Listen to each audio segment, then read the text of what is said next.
था, जहाँ पर दो बच्चे साहिल और प्रथम एक बूढ़े बाबा के पास बैठे हुए थे और वो बाबा उन्हें एक कहानी सुना रहे थे।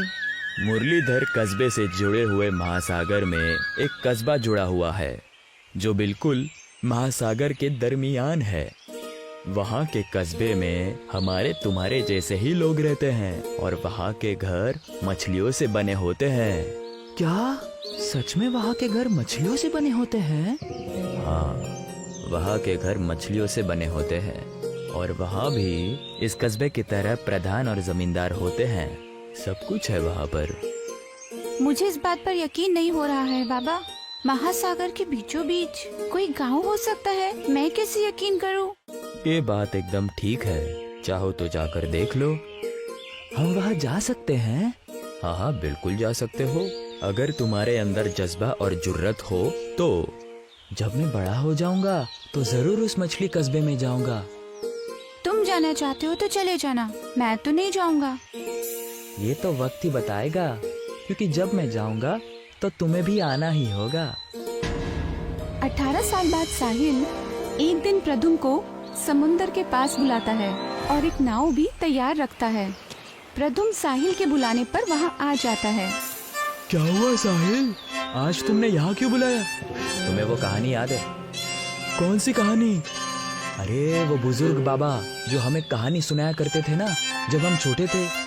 वो कहानी नहीं सुनाते थे कि महासागर में एक कस्बा है जहाँ हमारे जैसे ही लोग रहते हैं और उनके घर मछलियों की तरह दिखते हैं। हाँ, याद आया। एक मिनट, मगर तुम्हें दफतन से ये कहानी क्यों याद आ गई? और ये नाव यहाँ पर इस वक्त क्यों है? साहिल, तुम क्या करने की सोच रहे हो? प्रधुम, मैंने कहा था ना कि मैं जब भी बड़ा हो जाऊंगा मैं जरूर जाऊंगा और तुम्हें मेरे साथ चलना होगा। नहीं भाई, मैं नहीं आऊंगा, वो झूठी कहानी थी मेरे भाई। चलो मेरे साथ, तुम्हें हमारी दोस्ती की कसम। अरे नहीं यार, दोस्त की कसम मत दे यार। चल यार, बैठ जा नाव में। प्रदुम साहिल के नाव में बैठ जाता है और दोनों महासागर में मछली गांव को ढूंढने निकल पड़ते हैं। वे महासागर में बहुत अंदर तक चले जाते हैं, इतने अंदर कि दूर दूर तक कोई किनारा उन्हें दिखाई नहीं देता। इससे डरकर प्रदुम कहता है, साहिल, हम कुछ ज्यादा ही अंदर नहीं आ गए? अब तो कोई भी किनारा नजर नहीं आ रहा है। चलो वापस चलते। नहीं नहीं, नहीं का क्या मतलब है?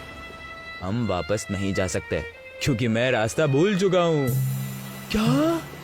अब हमारे पास कोई चारा नहीं है सिवाय उस कस्बे को ढूंढने के। नहीं तो जान हमें ढूंढ लेगी। तुम इतना मुस्कुरा क्यों रहे हो? तुम्हें डर नहीं लग रहा क्या? बिल्कुल नहीं, क्योंकि मैंने खुद को और तुम्हें ऐसी हालत में डाल दिया है कि अगर हम हमारी मंजिल तक नहीं पहुंचेंगे तो हम मर जाएंगे। ऐसी हालत में ही लोग जिंदगी में कुछ आगे कर सकते हैं। हे ऊपर वाले, क्या सोचकर आपने मुझे इसके जैसा पागल दोस्त दिया? साहिल और प्रदुम अब बस चप्पू चलाते चलाते महासागर के और अंदर चले जाते हैं। अचानक साहिल को कुछ दिखाई देता है। प्रदुम, प्रदुम, क्या तुम्हें दिख रहा है जो मुझे दिख रहा है? वो रहा एक जगह जहाँ बड़ी बड़ी मछलियाँ हैं। क्या ये वही कस्बा है तो नहीं जो बूढ़े बाबा हमें बताया करते थे? हाँ, ये वही कस्बा है। ये वही मछली कस्बा है। उनकी कहानी झूठी नहीं थी, हकीकत हमारे सामने है। आखिरकार हमने इस कस्बे को ढूंढ लिया प्रद्युम्न। यस! साहिल और प्रदुम करीब आधे घंटे बाद वे उस गांव में पहुंच जाते हैं। जैसे ही वे दोनों उस गांव में उतरते हैं, शिल्पा नाम की लड़की उन्हें देखकर उनके पास आती है और कहती है, तुम दोनों कौन हो और यहाँ क्या कर रहे हो? हमने इस कस्बे के बारे में सुना था, इसे ढूंढते ढूंढते यहाँ आ गए। बाहर वालों का यहाँ आना मना है। इस गांव में तुम्हारा स्वागत नहीं किया जाएगा। हमें माफ कर दीजिए, हमें बस थोड़ा खाना और पीने के लिए पानी दीजिए, फिर हम चले जाएंगे। ठीक है, मेरे पीछे पीछे चलो। शिल्पा साहिल और प्रदुम को अपने घर ले जाती है, जो मछली के आकार का था। अरे साहिल, ये तो हकीकत में मछली घर है। यहाँ सारे घर मछली जैसे हैं। ठीक कह रहे हो, यहाँ आकर मेरा ख्वाब पूरा हो गया। वे दोनों शिल्पा के घर में बैठ जाते हैं। शिल्पा उन्हें खाने के लिए खाना और पीने के लिए पानी देती है। जैसे ही वे दोनों खाना खाकर उठते हैं, शिल्पा का भाई सुरेश वहाँ आ जाता है और शिल्पा से कहता है, क्या यही दोनों हैं जो बाहर से आए हैं? प्रद्युम्न धीरे से साहिल से कहता है, ये पक्का हमें मारने आया होगा, सब तुम्हारी गलती है। हाँ यार, कहाँ फंस गए। साहिल सुरेश से कहता है, भाई हम पक्का चले जाएंगे और कभी किसी को इस कस्बे के बारे में नहीं बताएंगे। हाँ भाई, सच में हम लोग इस समंदर में कभी पैर भी नहीं रखेंगे, बस हमें माफ कर दो। अच्छा, तुम दोनों को लगता है कि मैं कोई गुंडा हूँ? दरअसल हम लोगों को आपकी मदद चाहिए इस गांव को बचाने के लिए। किससे? हमारे प्रधान से। 1 महीने पहले की बात है। 1 महीने पहले हमारे कस्बे ने प्रधान को चुना और हमारे प्रधान को जादुई मोती की माला पहनाई, जिसे पहनने के बाद प्रधान के पास जादुई ताकत आ जाती है, जिसकी वजह से अगर कस्बे वाले प्रधान की बात नहीं मानते, वो अपनी ताकत से सबको काबू में कर लेता है। हमारे कस्बे में एक जादुई आईना भी है जो हमारे कस्बे और बाहर की दुनिया को जोड़ लेता है। वो अपनी शक्तियों का इस्तेमाल करके उस आईने को अपने घर में रख लिया है। अब मैं बाहरी दुनिया में भी अपना डंका बजाऊंगा।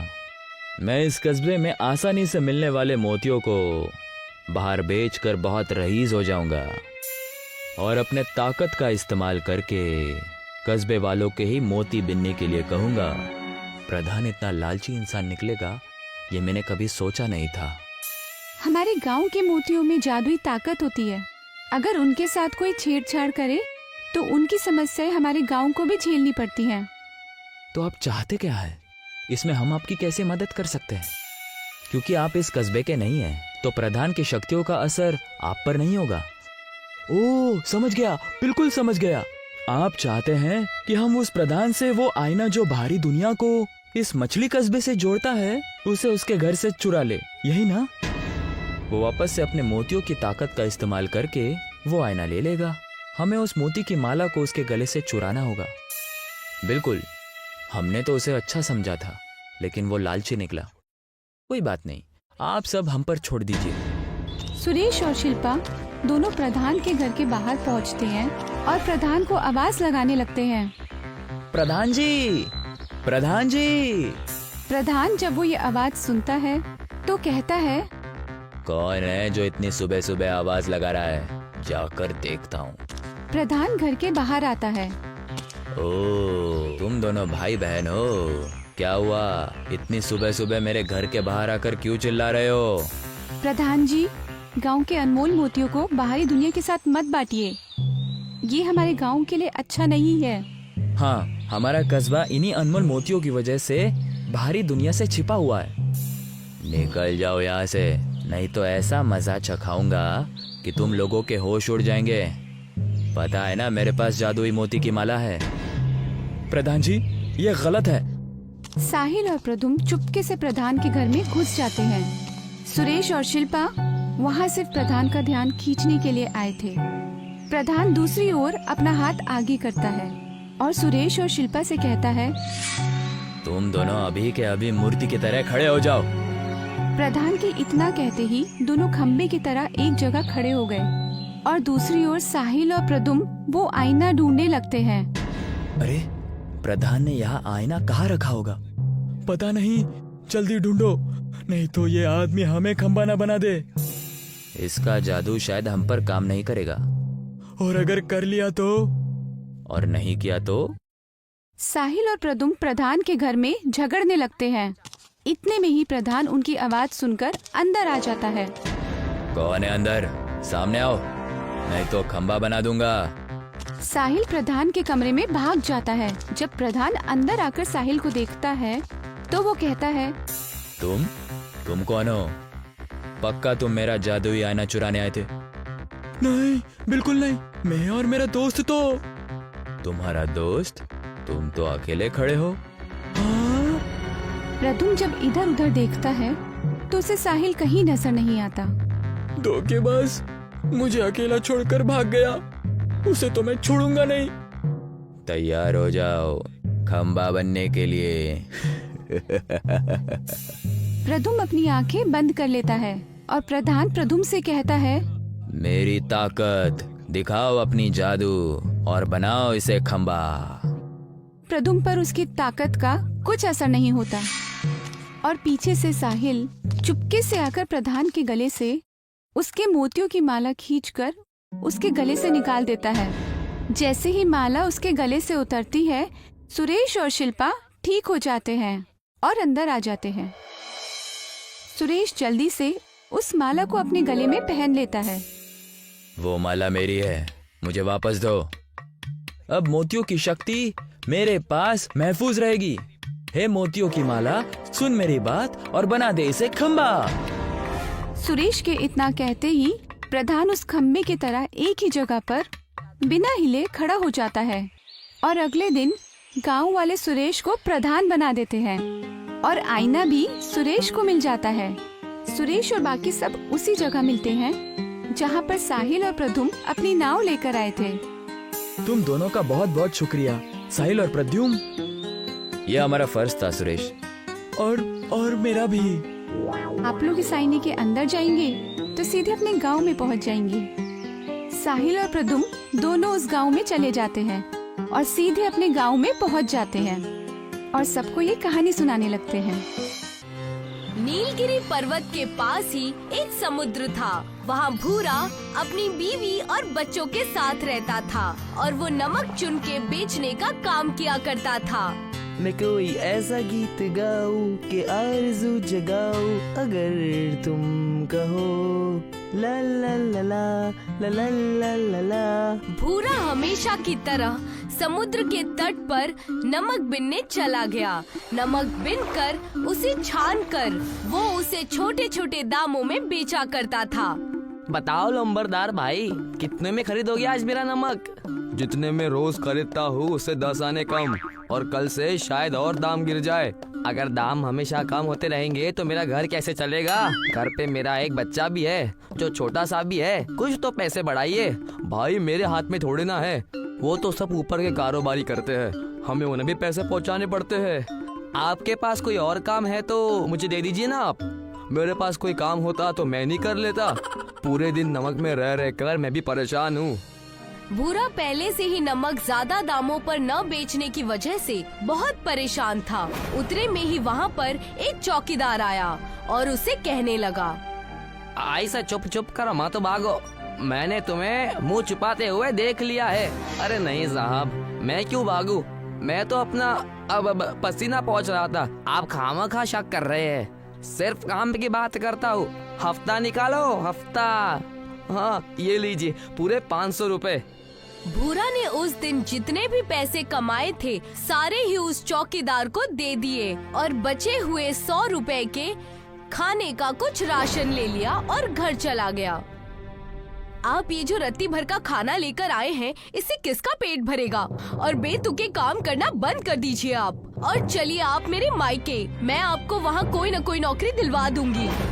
जो खाया है खा लो भाग्यवान। मुझे पता है तुम्हारे ससुराल में कैसे लोग हैं और उनका क्या कहना है। उस दिन न्योता में बुलाकर भंडारे में घुसा दिया, कह दिया खाना खा लो। ये भी कोई बात हुई भला? भट्टी में जाइए आप, मुझे क्या, मैं तो बस अपने जज्बात बता रही थी आपको। उसी रात जंगल के कुछ डाकू उस गांव में आ गए जो कि शहर से हीरे चुरा कर लाए थे और वो समुद्र के पास एक झाड़ी के पीछे छिप गए।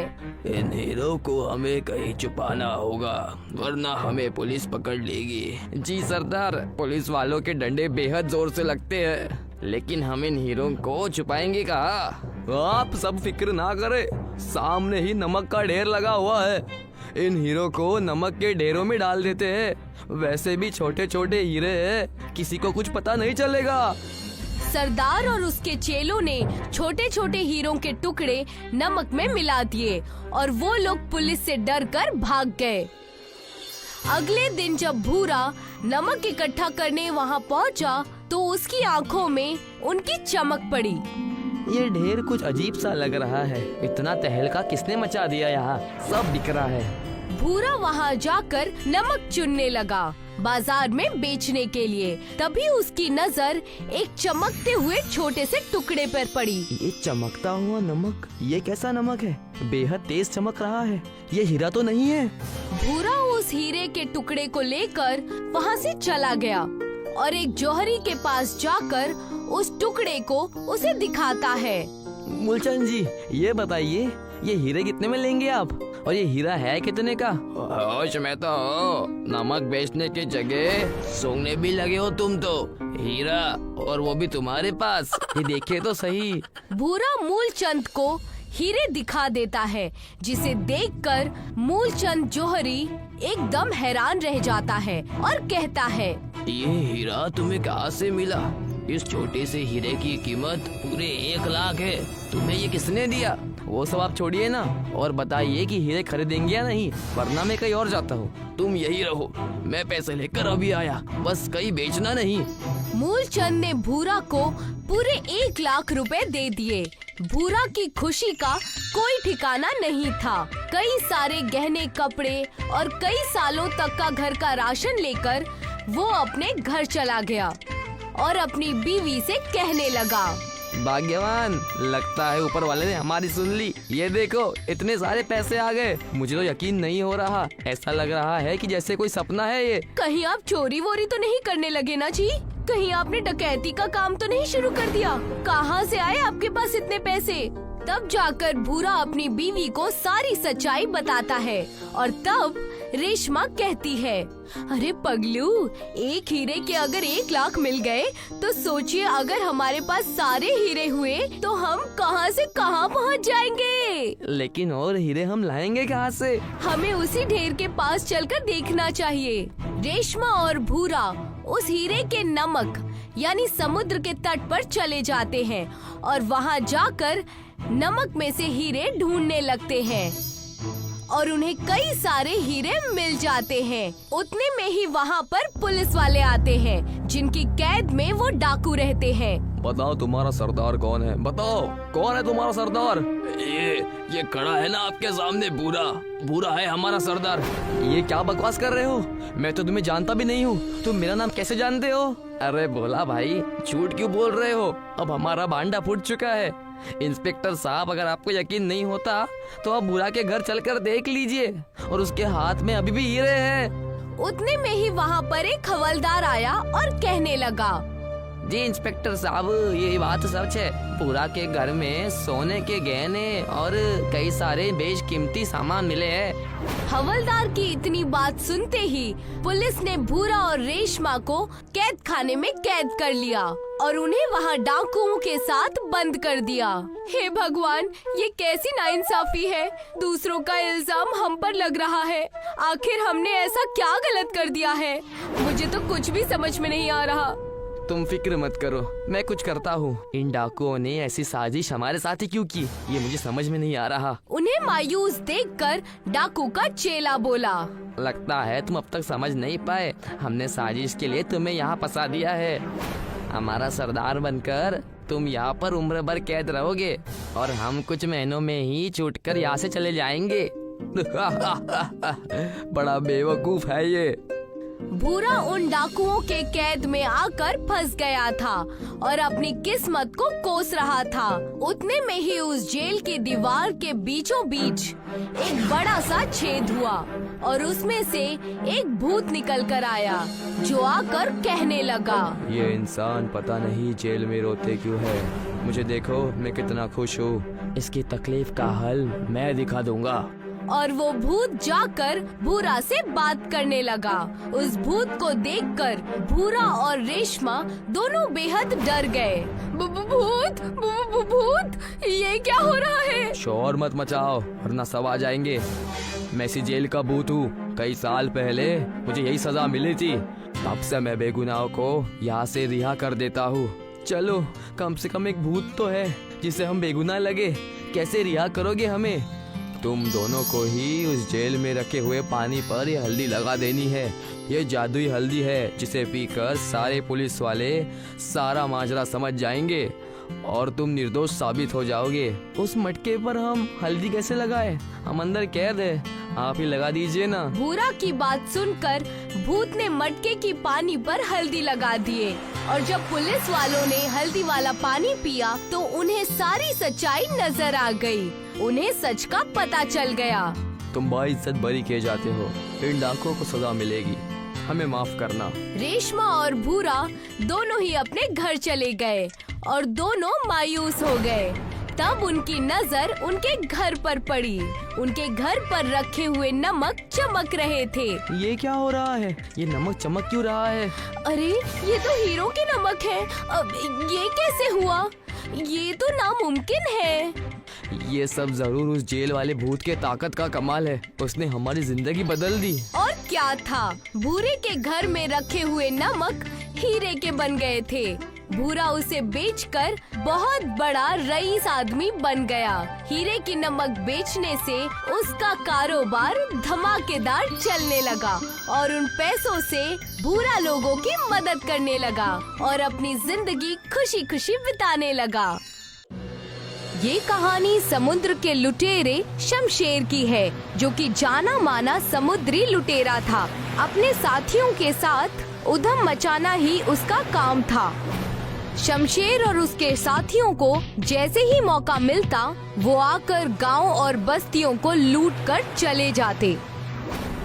मैंने सुना है कि रामनगर में सोने की खदान है, वहाँ हमें जाना चाहिए। उस जगह से इतना सोना आ जाएगा कि पूरी जिंदगी ऐशो आराम से गुजर जाएगी। जी उस्ताद, मैं तो थक गया हूँ इस लूटमारी से। एक बारी हमला करेंगे, जमकर करेंगे। शमशेर अपने साथियों के साथ उस सोने के खदान में पहुंच जाता है और वहां जाते ही उसे समुद्र देवता का श्राप लग जाता है। कपटी दुष्ट, तू यहाँ तेरे करतूतों की वजह से नहीं बल्कि मेरी माया की वजह से आया है। इस सोने की खदान में जो भी आएगा वो समुद्र में बंदी बन जाएगा। तेरा पूरा जीवन तुझे उसी एक टापू पर बिताना होगा और अगर एक भी कदम बाहर रखा तो तुम्हारे प्राण संकट में होंगे। उस टापू से निकलने का उपाय सिर्फ लोगों की सेवा करना है। नहीं, ऐसा मत करो, नहीं। समुद्र देवता के श्राप से शमशेर और उसके साथी एक टापू में फंस गए थे, जहां कई साल रहने के बाद भी उन्हें आजादी नहीं मिली थी। पूरे 2 साल हो गए, ना हम बाहर जा सकते हैं और ना ही हमारे पास कोई आ सकता है। ये कैसा गुनाह किया है हमने? क्या करे उस्ताद, मैं भी आपके साथ फंस गया हूँ। ये बद्दुआ कैसे टूटेगी ये मुझे भी पता नहीं। समुद्र देवता का श्राप लोगों की भलाई और लोगों की मदद करने से ही टूटेगी, इसके अलावा उसका कोई उपाय नहीं है। शमशेर और उसके साथी बात कर ही रहे थे कि समुद्र से एक लकड़ी के छोटे से टुकड़े में रघुवीर उनके पास पहुंचा, जो कि बेहद बुरी हालत में था। बचाओ मुझे, बचाओ, बचाओ मुझे, मैं डूब ना जाऊं। मालिक, वो देखिए, वहाँ से एक आदमी आ रहा है और वो कहीं डूब ना जाए। मैंने 2 साल में आदमी पहली बार देखा है। इसे इस टापू में बुलाओ, हमारी सारी मदद हो जाएगी। जी, ये रस्सी समुद्र में डाल दो और उसे हमारे पास खींच लो। उन समुद्री लुटेरों ने रघुवीर के लकड़ी के छोटे से टुकड़े के पास एक रस्सी फेंकी और उसे अपने टापू पर खींच लिया। शुक्रिया, शुक्रिया, तुमने हमारी जान बचाई, वरना क्या होता पता नहीं। तुम सब लोग हो कौन? हम समुद्री लुटेरे हैं, इस टापू पर कैद है और तुम हमारी उम्मीद हो जो हमें यहाँ से बाहर निकाल सकेगी। रघुवीर उनकी बातें सुनकर डर गया। तब शमशेर ने उसे सारी बातें बताई। तुम सबके साथ तो बहुत बुरा हुआ है मालिक, अब कैसे बाहर निकलोगे? मेरा तो चलो ठीक है, मैं किसी न किसी की मदद ले लूंगा, लेकिन तुम लोग, तुम हमें यहाँ चढ़ाने आए हो या हमारी मदद करने? और याद रखना, मैं समुद्री लुटेरा हूँ। तुमने कहा श्राप लोगों की मदद करने से टूटेगा, तो क्यों ना तुम ढाबा खोल लो। तुम्हारी नाव से मैं लोगों को यहाँ ले आया जाया करूँगा, जिससे लोगों का आना जाना होगा। तुम इस टापू में ही रहोगे और इससे तुम्हारी सारी तकलीफें भी दूर हो जाएंगी। और मैं झींगे मछली सब बहुत अच्छा बनाता हूँ। सही कहा रघुवीर भाई ने, एक यही जरिया है हमारे बाहर जाने का। तो फिर ठीक है, हम आज से ही सारी तैयारी करेंगे। इस टापू से लकड़ियाँ काट कर एक बढ़िया बड़ा सा ढाबा या रेस्टोरेंट बनवाओ। शमशेर की बात सुनकर उसके साथियों ने वैसा ही किया। एक बड़ा सा समुद्री ढाबा बनाकर तैयार कर दिया। ये हुई मेरी समुद्री ढाबा बनकर तैयार। रघुवीर, इसके आगे अब सब तुम्हें देखना है। कैसे भी कर ग्राहकों को बढ़ाओ। तुम उसकी चिंता मत करो, मैं लोगों को कैसे भी कर ले आऊंगा। तुम बस अच्छे अच्छे खाना बनाकर तैयार रखो। तुम उसकी चिंता मत करो, जो आकर खाएगा उंगलियां चाट कर जाएगा। शमशेर और उसके साथी मिलकर ढाबे के लिए खाना बनाना शुरू कर देते हैं। सब मिलकर मछलियाँ, झींगे और कई सारे पकवान बनाकर तैयार कर देते हैं और रघुबीर के इंतजार में बैठ जाते हैं। दूसरी ओर रघुबीर लोगों को समुद्री ढाबे में आने की दावत देता है। आओ आओ, समुद्री ढाबे में आओ, अच्छे अच्छे पकवान खा कर जाओ, शहर की भाग दौड़ से बच जाओ। आओ आओ आओ, परिवार के साथ आओगे तो डबल ले जाओ, अपने बच्चों को खिलाओ। समुद्री ढाबा, ये क्या है भाई साहब? हम तुम्हें समुद्र के बीचों बीच ले जाकर ढाबे का खाना खिलाएंगे, ठीक पानी के बीच। ये सुनकर ही बेहद अच्छा लग रहा है। मैं सबको आपके ढाबे पर लेकर चलूंगी। समुद्री ढाबा, मैं भी आपके साथ चलूंगा। जल्दी करो, सब लोग समुद्र के किनारे वाली नाव पर चढ़ जाओ। तुम सभी को मैं समुद्री ढाबे पर लेकर चलूंगा। रघुबीर सबको नाव में बिठाकर समुद्री ढाबे में लेकर जाता है। वहाँ जाकर देखता है कि शमशेर और उसके साथियों ने अच्छे अच्छे पकवान बनाकर तैयार कर दिए हैं। शमशेर सभी ग्राहकों को देखकर बेहद खुश हो जाता है। वाह रघुबीर भाई, तुमने तो कमाल कर दिया। अगर इन सब का पेट अच्छे से भर जाएगा तो हम सब आजाद हो जाएंगे और हम दोबारा लुटेरा नहीं बनेंगे।